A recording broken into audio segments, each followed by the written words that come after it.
ሶስተኛ አንደኛ ሜሶፖታሚያ ነው። ሁለተኛ ፐርሺያን ኢምፓየር ነው። ሶስተኛ ኢንዲያ ነው። ከኤዥያ በሶስተኛ ደረጃ ላይ ስልጣኔ ኤንሸንት ወይም የጥንት ስልጣኔ የጀመሩት ሂንዶች ናቸው። ሶ ኢንዲያን ሲቪላይዜሽን ለመጀመሪያ ጊዜ የት ነው የጀመረው? ለምሳሌ የኢጅፕት ሲቪላይዜሽን በናይል ሪቨር ቫሊ አካባቢ ነው።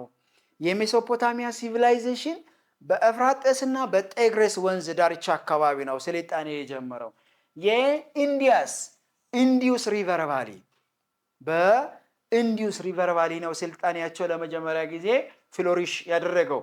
ስለዚህ በዛን ሰዓት ሁለት ስቴቶች አሉ። የኢንድ ስልጣኔ ሲጀምር ሁለት ስቴቶች አሉ። ሃራምፋ ኤንድ ሞሃንጃዳሮ ይባላሉ። እነዚህም ሁለቱ ስቴቶች ናቸው ወይም ሲቲዎች ናቸው። በእነዚህ ሲቲዎች ናቸው ፕላን ተደርጎ ስልጣኔ ሲሰራ የነበረው ኢንድ ላይ። ሶ they have straight lines ስትሬት የሆነ ላይኖች ነበራቸው። ድራይኔጅ ሲስተምን ለመጀመሪያ ጊዜ ቦዮችን፣ ካናሎችን ኮንስትራክት አድርጓሉ። ብሪክ ሃውስ የተለያዩ ከጡብ የሚሰሩ ቤቶችን ለመጀመሪያ ጊዜ ሂንዶች ጀምሯሉ። ሌላ አድቫንስድ የሆኑት በምንድን ነው? በሪሊጂን ነው።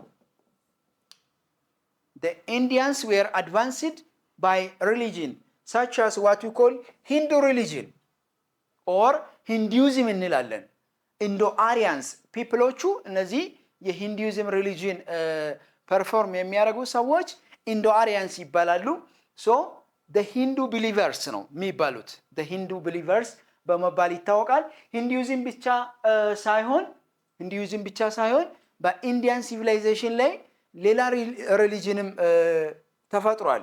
as a reform religion that is known as ቡዲዝም ይባላል። ይሄ ቡዲዝም ከሂንዱይዝም በሪፎርም በኦፖነንት መልክ የወጣ ሪሊጅን ነው ማለት ነው። ሶሻል ስትራክቸሩ ምን ይመስላል? ሂንዶች ራሳቸው ሶሻል ሃይራርኪ ያላቸው ስትራክቸር አላቸው። ሂንዶች ልክ እንደና ሜሶፖታሚያ፣ እንደና ኢጅፕት፣ እንደና ኑቢያንስ የራሳቸው የሆነ ሶሻል ስትራክቸር አላቸው። ሌላ በተለያዩ ፊልዶች አድቫንስድ ሆነዋል። the Indians were advanced by different things such as mathematics ልክ እንደ ሌሎች እንደ ሜሶፖታሚያ በማቴማቲክስ አድቫንስድ ሆነዋል። ከዛ የራሳቸውን ራይቲንግ ሲስተም ዴቨሎፕ አድርጓሉ። አናዘር ፖይንት ሂንዶች ከሌሎች ኤዥያን ሲቪላይዜሽን የሚታወቁት ምንድነው? በአርባን ፕላኒንግ ነው። አርባን ፕላኒንግ የከተማ ካርታቸው በጣም ዌል ኦርጋናይዝድ ነው። ስለዚህ በእነዚህ አድቫንስድ ሆነዋል ማለት ነው። ይሄን ይመስላል የሂንድ ስልጣኔ ሲጀምር የነበረው። አርባን ፕላኒንጉ ምን እንደሚመስል እዚህ ጋር በሲሉ ላይ መመልከት ትችላላችሁ። በጣም ኦርጋናይዝድ ነው፣ ሲቪላይዝድ ነው። መንገዶች ሁሉ የዛሬ ሞደርን ወርልድ ከዚህ ኮፒ ፔስት አድርጎ ነው፣ ከጥንት ሂንድ ስልጣኔ ኮፒ ፔስት አድርጎ ነው ዛሬ የተለያዩ አርባን ፕላኒንግ ሞደርናይዝ በሆነው በጂአይኤስ ጂኦግራፊካል ኢንፎርሜሽን ሲስተም በመጠቀም ዛሬ ሰዎች ፕላኒንግ የሚሰሩት ጥንት ሂንዶች በጀመሩት ስልጣኔ መሰረት ነው ማለት ነው። the fourth one the last Asian civilization የምንለው አራተኛ የኤሽያ ስልጣኔ ቻይና ላይ ነው የምንመለከተው። ስለዚህ ዛሬ ዓለም ላይ በተለያዩ በኢኮኖሚም ሆነ በቴክኖሎጂ ሁለተኛ ደረጃ ይዛለች ቻይና።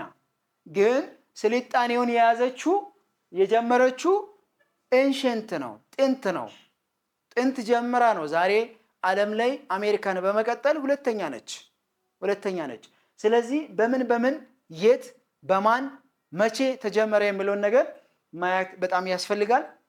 የቻይና ስልጣኔ የጀመረው ለመጀመሪያ ጊዜ በህዋንግ ሂ የሚባል ሪቨር ቫሊ ወይም የሎ ሪቨር ቫሊ እንላለን።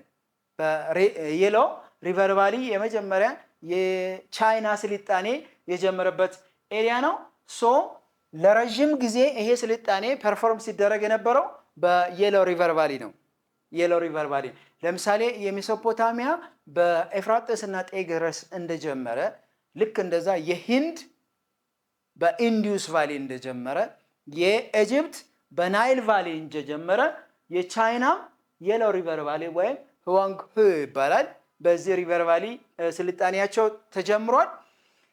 አናዘር በጣም የሚታወቀው ቻይናዎች ግሬት ወል ኮንስትራክት በማድረግ ይታወቃሉ። ይሄ ግሬት ወል 7400 ኪሎ ሜትር ርዝመት ያለው ረጅም አጥር አጥሯሉ። ይህን ያጠሩበት ለምንድን ነው? ከኤዥያ የሚመጡ ከሌሎች ኤዥያ የሚመጣ ኢንቬደሮች ኢነሚዎች ወደ ግዛታቸው እንዳይገባ ፕሮቴክት ለማድረግ የመጀመሪያ ትልቁን ወል ኮንስትራክት አድርጓሉ። ገቨርንመንት ሲስቴማቸው ምንድነው? ከሌሎች ቀደም ካየናቸው ሲስቴሞች የተለየ ነው። ሲቪሊያንን ኢንክሉድ የሚያደርግ ነው።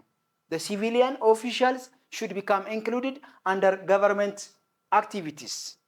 ሌላ ራይቲንግ ሲስተም አላቸው ቻይናዎች፣ የራሳቸው ራይቲንግ ሲስተም አላቸው። ይሄ ራይቲንግ ሲስተም ሎጎግራፊክ ይባላል። it is a symbol like structure ነው።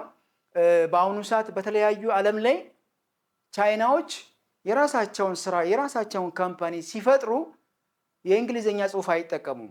አይታችሁ እንደሆነ በተለያዩ ቦታዎች የራሳቸውን ፊደል ነው የሚጠቀሙት። ይሄ ፊደል ሎጎግራፊክ በመባል ይታወቃል። ስለዚህ ቻይናዎች በራይቲንግ ሲስተም አድቫንስድ ሆነዋል። ቻይና ሌላ አድቫንስድ የሆኑት በምንድን ነው? በፊሎሶፊ ነው። በፊሎሶፊ ነው። ሶ ይሄ ፊሎሶፊ ለመጀመሪያ ጊዜ በቻይና ምድር ላይ የጀመረው ሰው ኮንፊሽየስ ይባላል። ኮንፊሽየስ ሪል ኔሙ ኮንፊሽየስ አይደለም፣ ኮንግ ኪው ይባላል። ኮንግ ኪው ሪል ኔም ነው፣ ግን ፈላስፋ ስለነበረ ኮማን ኔም ተሰጥቶታል። ኮንፊሽየስ በመባል ይታወቃል። ሶ የሱ ፍልስፍና ቻይና ምድር ላይ ምን ተብሎ ይታወቃል? ኮንፊሽያኒዝም። ኮንፊሽያኒዝም ሶ he wrote or he published his book 551 up to 479 BC ላይ ፐብሊሽ አድርጓል። ስለዚህ ኮንፊሽየስ ቲቺንግ አለው፣ የራሱ የሆነ አራት ናውን የሆነ ቲቺንግ አለው። አንደኛ the parents should become rule the children የሚለው አንዱ ፍልስፍና ነው የኮንፊሽየስ። ሁለተኛ the men lead women የሚል ሁለተኛ የራሱ ፍልስፍና ነው። ሶስተኛ educated people should become judge the ordinary people የሚሉ እነዚህ የኮንፊሽየስ ፍልስፍና ትምህርቶች ናቸው ማለት ነው። ሌላ ቻይናዎች አድቫንስድ የሆኑት በምንድን ነው? በጋን ፓውደር፣ ፔፐር ሜኪንግ፣ ኮምፓስ፣ እነዚህ ነገሮች በሙሉ ያኔ ጥንት ቻይናዎች የጀመሩት የስልጣኔ ስርዓት ነው። ዛሬ ለዓለም ከፍተኛ የሆነ አስተዋጽኦ አድርጓሉ። ቅድም ግሬት ወል ብለን የጠራነው አሁን ሲኢሉ ላይ የምትመለከቱት ይሄ ጥንት ላይ ቻይናዎች በጥንት ጊዜ ኮንስትራክት ያደረጉት ነው ማለት ነው።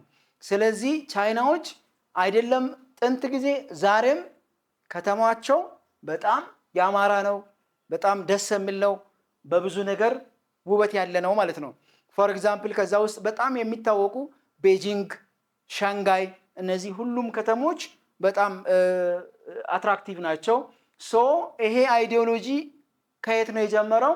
ከኤንሸንት ሲቪላይዜሽን ሲመጣ የነበረ ነው። ይሄ እዚህ ጋር የምትመለከቱት ሎጎግራፊክ ነው፣ ራይቲንግ ሲስተማቸው ነው። እዚህ ጋር ሰዎች እንዴት ኤጁኬትድ እንደሚማሩ እርስ በራሳቸው እንደሚማሩ የሚያሳይ ነው። ይሄ ሲቪሊያን ገቨርንመንት ላይ ፐርፎርም የሚያደርጉበት ሁኔታ ነው የሚያሳየው። ይሄ ቴክኖሎጂ ነው፣ በቴክኖሎጂ አድቫንስድ ሆነዋል። ሶ this is what we call all about the Asian civilization። ስለዚህ በኤሽያን ሲቪላይዜሽን በጥንት ጊዜ 4 ስቴቶች ለመጀመሪያ ጊዜ ስልጣኔ እንደጀመሩ አይተናል። ከዛ ውስጥ የመጀመሪያ ሜሶፖታሚያ ነው፣ ሁለተኛ ፔርሺያ ነው፣ ሶስተኛ ኢንዲያ ነው፣ the last one is ቻይና።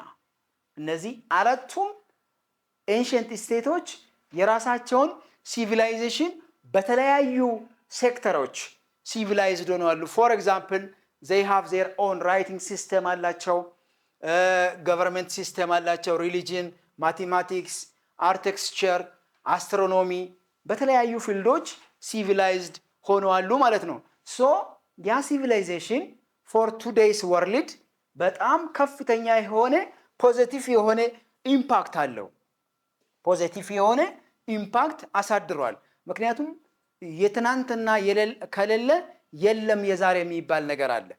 የትናንትና ከሌለ የለም የዛሬ፣ ከትናንትና ወስደን ነው ዛሬን አድቫንስ የምናደርገው ማለት ነው። ስለዚህ በተለያዩ አቅጣጫዎች ሲቪላይዝድ ሆነዋል ኤሽያዎች።